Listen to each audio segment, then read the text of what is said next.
Hello friends, आज मैं जेटेट के 2016 में आए हुए प्रश्नों का हल आप लोगों को समझा रही हूँ। ये सबसे पहले हिंदी में आइए पढ़ लेते हैं। आइए, ये जेटेट 2016 के प्रारंभिक परीक्षा 1 to 5 हल प्रश्न पत्र 2016 का है। तो हिंदी भाषा में देखिए क्या है। सबसे पहले देखते हैं कि उत्कर्ष, उत्सव तथा उत्कृष्ट शब्दों में कौन सा उपसर्ग है? उप, अप, उत या औ। तो इसका आंसर होगा उत। अच्छा, दूसरा है नीलांबर कौन समास है? तो इसमें होगा तत्पुरुष, कर्मधारय, अव्ययभाव और बहुव्रीहि में ये इसमें होगा ये बहुव्रीहि समास, डी नंबर। अब यहाँ पे होगा प्रश्न संख्या 3 से 4 के लिए निर्देश है। निम्नलिखित पद्यांश को ध्यानपूर्वक पढ़ें एवं नीचे दिए गए प्रश्नों के उत्तर दिए। तो इसमें क्या है प्रश्न, यहाँ देखिए। कवि के अनुसार किसकी जीभ में तेज धार होती है? तो यहाँ पे होगा, इसका आंसर होगा सी, क्योंकि यहाँ पे देखिए कल्पना की जीभ में भी जीभ में भी धार होती है। तो इसका आंसर क्या होगा? कल्पना की। अच्छा, नंबर 4 में आई, किसके हाथ में तलवार होती है? तो इसका आंसर होगा डी, स्वप्न के। यहाँ पे देखिए स्वप्न के भी हाथ में तलवार होती है। अब आ जाइए प्रश्न संख्या 5 से 8 के लिए निर्देश। इसमें गद्यांश को पढ़ना है और प्रश्न के उत्तर देना है। तो आइए देखते हैं। इसमें नंबर 5 है।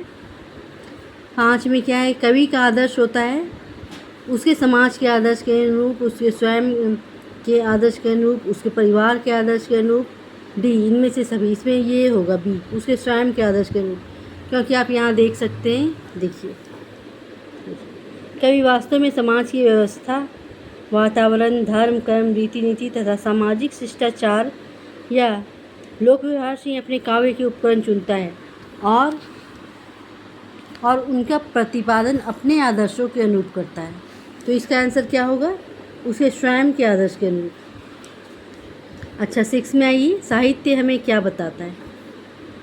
सामाजिक वर्चस्व करने के लिए क्या करना चाहिए? समाज व्यवस्था को बदलते रहना चाहिए।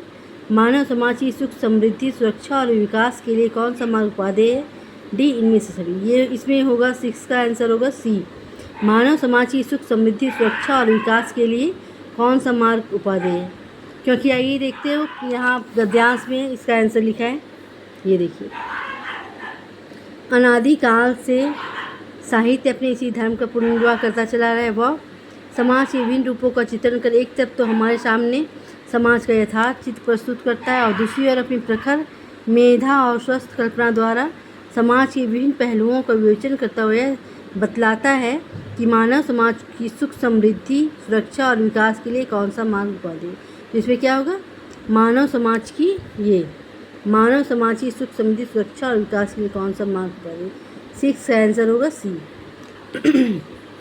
आइए अब देखते हैं 7 नंबर में, साहित्यकार किस समाज का प्रतिनिधित्व करता है? इसमें है ए, जिस समाज में वह जन्म लेता है, बी, जिस समाज के बारे में वह लिखना चाहता है, सी, जिस समाज की वह अवहेलना करता है, डी है इनमें सभी। इसका आंसर होगा ए, जिस समाज में वो जन्म लेता है। ये देखते हैं गद्यांश में। देखिए, गद्यांश में है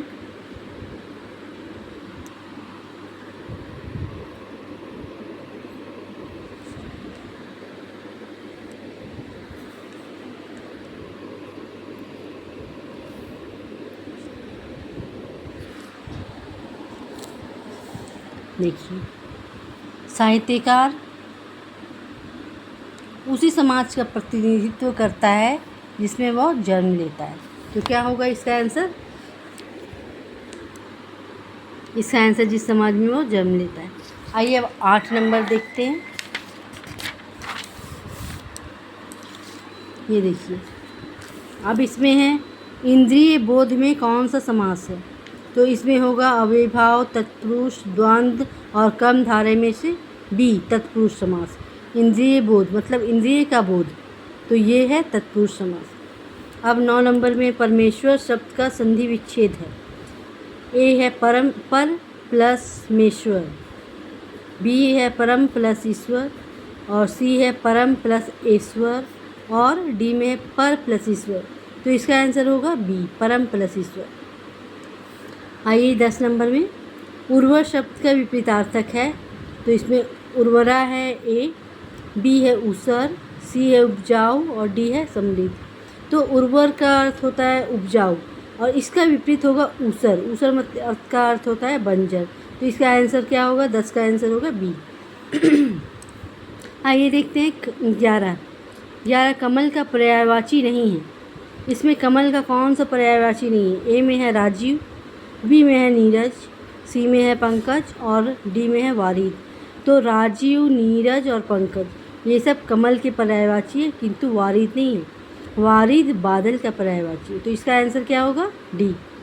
आइए अब देखते हैं 12 नंबर, सबको समान दृष्टि से देखने वाले को कहते हैं दयालु। ए नंबर, बी हो गया एकनयन, सी समदर्शी, और डी दूरदर्शी। इसका आंसर होगा समदर्शी, सी। 13 नंबर, पानी पानी होना मुहावरे का अर्थ है। इसमें होगा बाढ़ का आ जाना, ये ए नंबर, ये नहीं होगा। इसमें होगा बी, शर्मिंदा होना।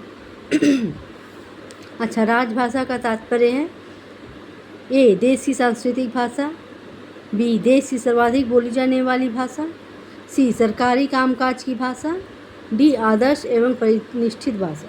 तो इसका 14 नंबर का आंसर होगा सी, सरकारी कामकाज की भाषा। अब 15 नंबर में आइए, भाषा की प्रकृति के संबंध में निम्नलिखित में से कौन सा कथन सत्य नहीं है? प्रत्येक भाषा की अपनी अलग से संरचना होती है, ये तो सत्य है। भाषा संस्कृति और सभ्यता से जुड़ी, ये भी सही है। भाषा सरलता से कठिनता की ओर जाती है, हाँ ये कथन सत्य नहीं है। तो इसका आंसर होगा 15 से का सी, क्योंकि भाषा सरलता से कठिनता की ओर नहीं जाती, भाषा कठिनता से सरलता की ओर जाती है। ठीक है, तो गाइस आज हमने 2016 में आया जेटेट का हर प्रश्न पत्र को देखा, और आज हिंदी का हमने पढ़ा है, और नेक्स्ट वीडियो में मैं आपको इंग्लिश का समझाऊंगी। Okay, thanks. देखते रहिए और शेयर कीजिए।